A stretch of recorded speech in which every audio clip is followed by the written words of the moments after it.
अस्सलाम वालेकुम dear students, आप लोग कैसे हैं? सब लोग इंशाल्लाह ठीक होंगे। आज का हमारा टॉपिक है एलयू डिकम्पोजिशन मेथड या एलयू फैक्टराइजेशन। इसको हम स्टार्ट लेते हैं एक थ्योरम की स्टेटमेंट से और बहुत आसानी से आपको समझ आ जाएगा। बहुत इजी टॉपिक है। Let A be a non singular matrix that can be brought into triangular form LU using only row addition operation. Then A is equal to LU where L is the at lower triangular matrix with ones on the diagonal. यानी L आपके पास कैसा है जो कि उसकी diagonal पे आपके पास once है और उसकी जो ये एक्चुअली लोअर ट्रायंगुलर मैट्रिक्स है and U is upper triangular matrix with no zeros on the diagonal. ठीक है, आगे हम इसका एग्जांपल के साथ समझेंगे। This method is also known as Cholesky method. हम इसको तीन नाम दे सकते हैं। कोलेस्की मेथड भी कह सकते हैं, हम एलयू फैक्टराइजेशन भी कह सकते हैं, एलयू डिकम्पोजिशन मेथड भी कह सकते हैं। ठीक है, अब यहाँ से that is L A is equal to L U is equal to L U, यानी यहाँ से मैंने दोबारा यहाँ पे लिख दिया ताकि आपको समझ आ जाए। Where L is equal to this is your lower triangular matrix. यहाँ पे चेक करें आप diagonal main diagonal principal diagonal पे सारे वंस हैं और बाकी ये अपर जो अपर साइड है यहाँ पे 0 0 है और ये आपके पास लोअर ट्रायंगुलर मैट्रिक्स है। ये आप देखें यू आपके पास अपर ट्रायंगुलर मैट्रिक्स है और ये ज़रा आप देखें कि ये तीन एलिमेंट ज़ीरो के हैं। ठीक है, स्टेप नंबर 1 हमारे पास क्या है, इसके मैंने ये स्टेप्स लिखे हैं कि हम इसको कैसे सॉल्व करते हैं। तो स्टेप्स मेरे ख्याल से आपको अगर समझ आ गए तो आपको सारी चीज़ें समझ आ जाएंगी, आप इजीली इसके क्वेश्चंस कर सकते हैं। तो स्टेप नंबर 1 आपके पास क्या है, first we will find u11 u12 u13। ठीक है, find first column of L. ठीक है, एल का फर्स्ट कॉलम, यहाँ पे फर्स्ट रो ऑफ यू यूज़ आपने फाइंड की, यहाँ पे first column of L that is L21 and L31। ठीक है, सेकंड नंबर थर्ड पे आपके पास second row of U that is U22 U23। Second column of L is L32 and last में आपके पास क्या था, row of U that is U33। इस तरह से आप इजीली इसको सॉल्व कर सकते हैं और कोई भी आपके पास क्वेश्चन आ जाए बहुत आसान से ये स्टेप्स मैंने लिखे हैं और इंशाल्लाह आपको ये समझ आएंगे। चलें हम एक एग्ज़ाम्पल करते हैं ताकि आपको और अच्छी तरह से इसकी समझ आ जाए। ठीक है, तो एग्ज़ाम्पल आप देख सकते हैं कि एग्ज़ाम्पल आपके पास है ए इज़ इक्वल टू, ये आपके पास नॉन सिंगुलर मैट्रिक्स है। अब आपने इसको कन्वर्ट करना है A is equal to L U में। ठीक है, अब एल यू में हम इसको कैसे लिखेंगे, एल हम लेंगे इस टाइप का जो कि मैंने आपको बता दिया था लास्ट सब जब हम स्टेप से पहले। एल हम इस टाइप का लेंगे, यू हम इस टाइप का लेंगे, इसको हम रख लेंगे।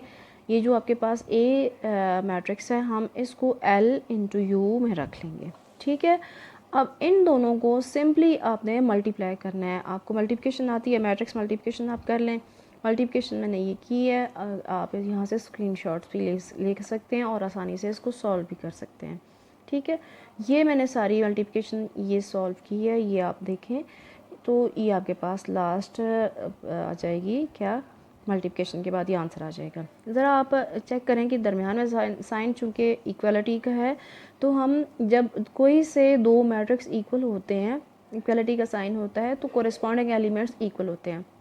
इट मीन्स आपने स्टेप नंबर 1 के अकॉर्डिंग आपने सबसे पहले U11 U12 and U13 find करना है। ठीक है, तो U11 U12 U13 आपके पास आ गया है। यहाँ से आप आसानी से ले सकते हैं U11 is equal to 1, U12 is equal to 5, U13 is equal to 1। ठीक है, तो कंपेयर कर लिया हमने, यहाँ पे ये लिख लिया। अब नेक्स्ट स्टेप हमने क्या लिखा था, नेक्स्ट स्टेप हमने ये देखा था कि फर्स्ट कॉलम ऑफ एल आपने फाइंड करना है। फर्स्ट कॉलम ऑफ एल में आपके पास 1 तो चूँकि फाइंड हो चुका है तो L2 1 है और L3 1 है, ये दो आपने फाइंड करने हैं। ठीक है, तो यहाँ से आपके पास आ गया L2 1। ठीक है, यहाँ से आप चेक करें L2 1 U1 और ये आपके पास ये आ गया, मल्टीप्लिकेशन के बाद ये सारे एलिमेंट्स आए हुए हैं। सो कंपेयरिंग आपके पास ये चीज़ आ गई। अब देखें L21 U11 is equal to 2। ठीक है, L21 U11 is equal to 2 and L31 U11 is equal to 3। ठीक है, यहाँ से U11 की वैल्यू बैक जो आपने फाइंड की हुई है ना, वहाँ से आपने लेनी है।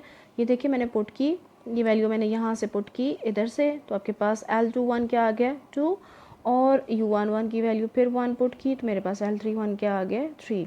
तो ये आपके पास फर्स्ट कॉलम फाइंड हो गया L का। इसी तरह से नेक्स्ट जो आपके पास है स्टेप नंबर 3, यानी सेकेंड रो ऑफ U आपने फाइंड करना है। सेकेंड रो ऑफ U आपके पास क्या थी, second row of U that is U22 U23, ठीक है। आपने सेकेंड रो ऑफ ये आपके पास आ गई। तो यहाँ से आपके पास ये देखें कि ये आपने ले लिया L21 U12, ये जो आपने मल्टीप्लिकेशन के बाद आपको मिली है रोज़ L21 एंड ये तो फाइंड हो चुका है, ये भी फाइंड हो जाए। अब इसकी बारी आ गई और इसकी बारी आ गई। इसको आपने लेना है इक्वल टू 1, इसको आपने लेना है इक्वल टू 3, कोरिस्पॉन्डिंग एलिमेंट की इक्वल लिया। ये देखें मैंने इक्वल टू 1 इक्वल टू 3। अब U22 की वैल्यू नहीं है, L21 की भी है, U12 की भी है, इन दोनों की वैल्यूज़ पुट की हैं। ये देखें 2 and 5 10 आ गया, U22 आ गया इज इक्वल टू 1 आ गया। इसी तरह से आपके पास यहाँ से वैल्यूज़ आपने पुट की हैं, बिल आखिर आपके पास U22 की वैल्यू -9, U23 की वैल्यू आपके पास 1 आ गई, ठीक है।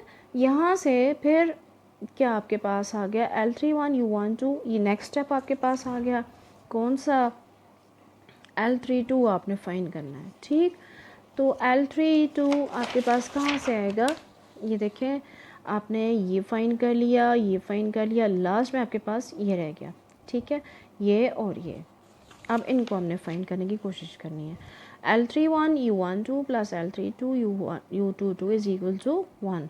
तो L31 की वैल्यू आपने फाइंड की हुई है, ये पुट की, U12 की वैल्यू पुट की, L32 की वैल्यू आपके पास नहीं है, U22 की वैल्यू आपने -9 पुट किया, ये आपके पास L32 की वैल्यू आ गई। इसी तरह से अब आपने इक्वल टू 4 लिया और इसको आपने सॉल्व कर लिया, ये आपके पास आ गया, ठीक हो गया। अब आपने ये देखें एल की वैल्यू, ये आपके पास एल वाला था, एल की वैल्यूज़ आपने L21 ये वैल्यूज़ पुट कर ली, यू की वैल्यूज़ पुट कर ली, तो हमारे पास क्या गया कि ये यू भी आ गया, एल भी आ गया। अब हम वेरीफाई कर सकते हैं, we can verify by putting the values of L and U and A is equal to L U, ठीक है। तो हमें वापस जो है वो ए मिल सकता है। So this is called L U decomposition.